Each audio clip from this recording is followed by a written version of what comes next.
T, चाय।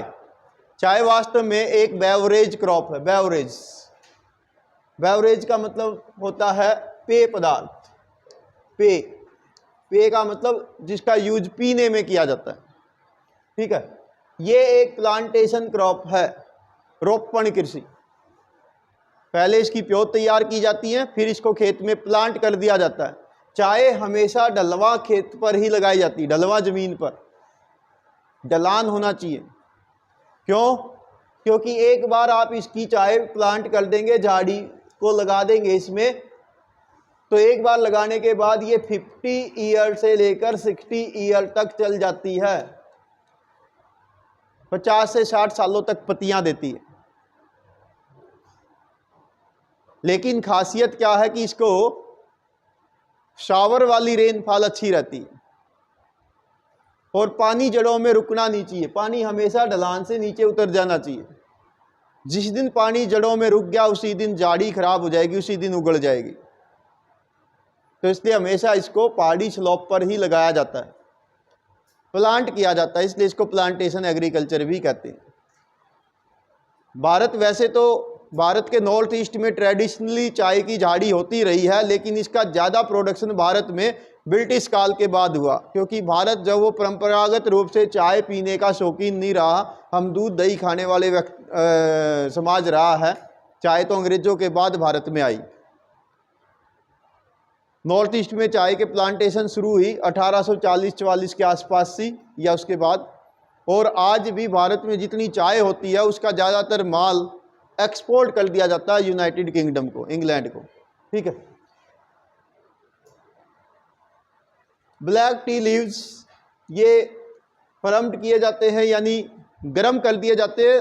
सीधा क्या होता है, पत्ता होता है ना हरे रंग का, उसको थोड़ा थोड़ा गर्म कर देंगे तो पत्ता सीधे की बजाय ऐसे ही इकट्ठा हो जाएगा और आपको वो दाने की तरह दिखाई देगा, ठीक है। ये होता है। इसके अलावा ग्रीन टी, सीधे पत्ते तोड़िए और उसको उबालिए। एक्चुअली में जो चाय होती ना, इसके अंदर एक आ भी जाएगा, ये रहा, कैफीन और टैनिन, ये होते हैं। ये दो कंटेंट होते हैं जिसके कारण से पीने के बाद हल्की सी स्फूर्दगी महसूस होती है, या हल्का सा ये कह लो कि ये हैबिचुअल कर देती है, हल्का सा नशा होता है।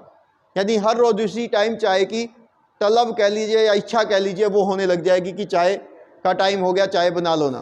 तो वो उसके पीछे कारण ये कैफीन और ये टैनिन होता है।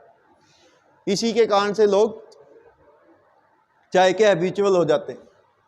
तो ये इसमें रिच कंटेंट होता है इसके पत्तियों में।